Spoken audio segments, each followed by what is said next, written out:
তাহলে সহজেই 10 থেকে 15,000 টাকা আমরা পাবো। এত টাকা দেবেন ওনারা? আমার আর ছোট সাহেবের নতুন সংসার শুরু করতে সুবিধাই হবে। আমি আর কোথায় কাজ খুঁজবো? যে কটা জায়গায় ভ্যাকেন্সি আছে শুনে গিয়েছিলাম, কোথায় তো আমার কাজ দিতে চাইছে না। আমি আমি বুঝতে পারছি না আমি আর কোথায় যাব। আরে এ কি, আপনি আপনি পড়ে গেলেন কি করে?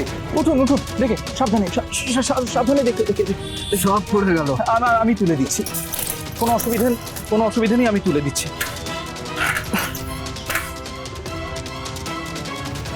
আচ্ছা, আপনার কোথাও চোট লাগেনি তো? লেগেছে, অল্প লেগেছে। আপনি পড়ে গেলেন কি করে বলুন তো?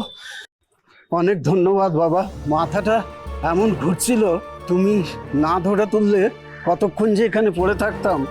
আপনাকে দেখে মনে হচ্ছে তো আপনার শরীরটা খুব একটা ভালো না। এই অবস্থায় আপনি সাইকেল চালাতে পারবেন না কোনোভাবেই। কিন্তু এই পার্সেল যদি আমি সময় মতো না পৌঁছাতে পারি, তাহলে আমার চাকরি চলে যাবে। আমার সংসার কিভাবে চলবে বলো? আপনি কোনো চিন্তা করবেন না, আমি আপনার কাজটা করে দিচ্ছি। না না, তুমি কেন করবে বাবা? আমার বস জানতে পারলে এই নিয়ে আরেকটা অশান্তি হবে। না না, কেউ কিচ্ছু জানতে পারবে না, আপনি শুধু আপনার বসের কাছে আমাকে নিয়ে চলুন। দেখো, আমি বুঝতে পারছি যে এত বড় বাড়ি হয়তো তুমি প্রথমবার দেখছো। এত বড় ঝাঁ চকচকে প্রাসাদের মতন বাড়ি দেখে চোখ ছানা পড়া হওয়াটাই খুব স্বাভাবিক। কিন্তু কুসুম, আমাদের হাতে একদম সময় নেই, অনেক কাজ পড়ে আছে, শেষ করতে হবে। এসো।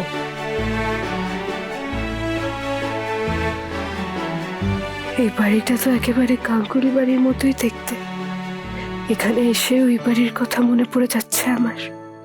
কোনো কাজ সামলাবার যোগ্যতা ও ক্ষমতা কিচ্ছু নেই আপনার। দয়া করে চাকরি দিয়েছিলাম, এখন বুঝছি কি ভুল করেছিল। প্রত্যেকবার কিছু না কিছু ব্লান্ডার করছে। এইভাবে কাজ করার কি দরকার? আমি ইচ্ছে করে করিনি, মাথা ঘুরে রাস্তায় পড়ে গেছিলাম। আমি একটু সুস্থ হইনি, তারপরে কাজটা করে দেবো। কিচ্ছু করতে হবে না আপনাকে, আপনার মাইনে থেকে আমি টাকা কেটে নেব। খবরদার এই মুখো হবেন না কাল থেকে।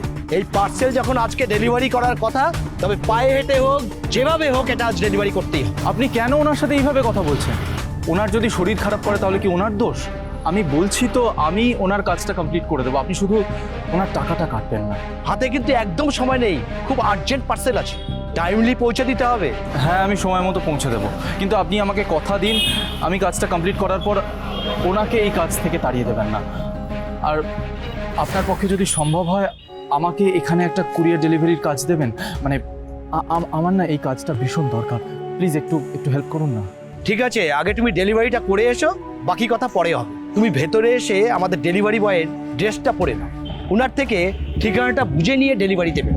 হ্যাঁ হ্যাঁ, যাক বাবা, চাকরি না পেলেও একটা সুযোগ তো পেলাম। এইবার এই সুযোগটা আমায় কাজে লাগাতেই হবে। কুসুমকে ভালো রাখার জন্য এই চাকরিটা আমায় পেতেই হবে। বৌদি, তুমি এই ফাইলটা দেখতে চেয়েছিলে, রেডি আছে। হ্যাঁ ঠিক আছে, এটা তুমি রাখো। কিন্তু তুমি না সিদ্ধার্থ, এখন থেকে 1 ঘন্টা পরে ফরেন ক্লায়েন্টদের সঙ্গে একটা ভিডিও কলে মিটিং সেরে নিও না, কেমন? আর সবার মনে আছে নিশ্চয়ই, আজকে আমার বান্ধবী বিপাশার বাড়িতে আমাদের ডিনারে নিমন্ত্রণ আছে। ও কিন্তু ভীষণ পার্টিকুলার, ও ভীষণ পাংচুয়াল আমারই মতন। কাজেই কেউ দেরি করো না, সময় মতন রেডি হয়ে নিও। তাছাড়া ওই বিজনেস পার্টনারশিপ নিয়েও তো কথা বলতে হবে, সময় লাগবে। দিদি বলছি যে উনি কি মানে তোমার বান্ধবী তোমারই মতো না? মানে এই আমাদের গাঙ্গুলি বাড়ির মতো বড় লোক নাকি তার থেকেও বেশি? তা জেনে তোর লাভ? না মানে আমি ভাবছিলাম যে ব্যাপারটা বুঝে নিয়ে সেই মতো আর কি সাজগোজটা করবো। তুই ঠিক সেরকম ভাবেই সাজবি যেটা গাঙ্গুলি বাড়ির বউ হিসেবে মানানসই হবে, বোঝা গেছে? আচ্ছা, আরো একবার বলছি, আমরা কিন্তু আজকে সবাই মিলে একসঙ্গে যাব। হ্যাঁ, মানে আমাদের বাড়িতে কি ঝড় বয়ে গেছে সেটা যেন বাইরের লোক বুঝতে না পারে, বুঝেছো ঈশান?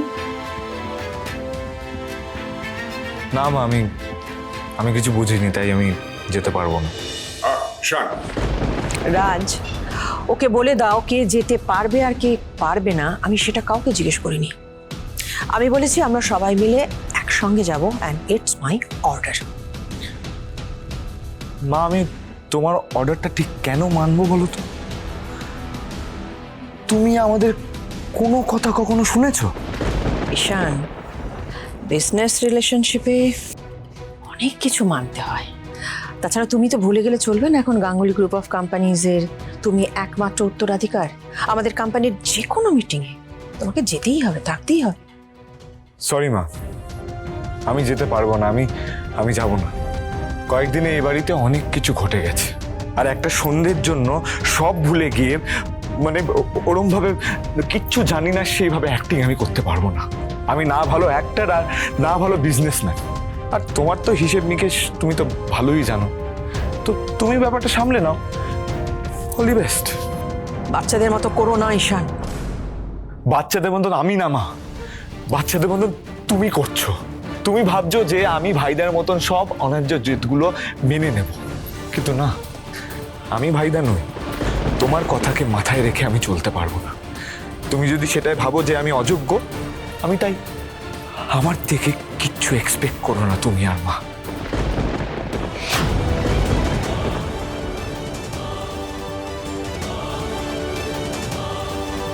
প্লিজ। আশ্চর্য দিদি, সবাই গদ্দারি করলো, আমি কিন্তু কখনো করব না। কেউ না যাক, তোমার সঙ্গে আমি তো যাচ্ছি। আর ব্যবসা নিয়ে কথা বলতে হলে সে না হয় আমি তুমি বলে নেবো। আগুনে ঘি ঢালা বন্ধ কর।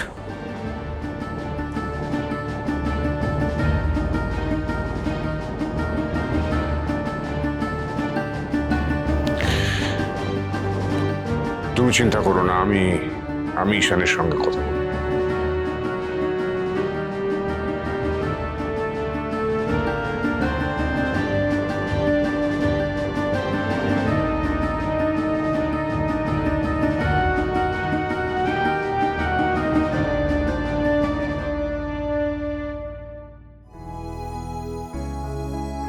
মনীষাদীপ, আমাদের নিজেদের জামা কাপড় ছেড়ে এই শাড়ি পরতে হবে নাকি?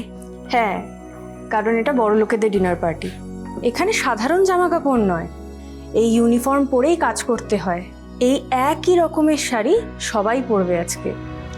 আমাদের কাজের এটাই নিয়ম, বুঝলে? নাও, তুমি ঝটপট সালোয়ারটা ছেড়ে শাড়িটা পরে নাও তো। ম্যাডাম বা বাইরের কোনো অতিথি ডাকলে এটা পরেই কিন্তু যেতে হবে।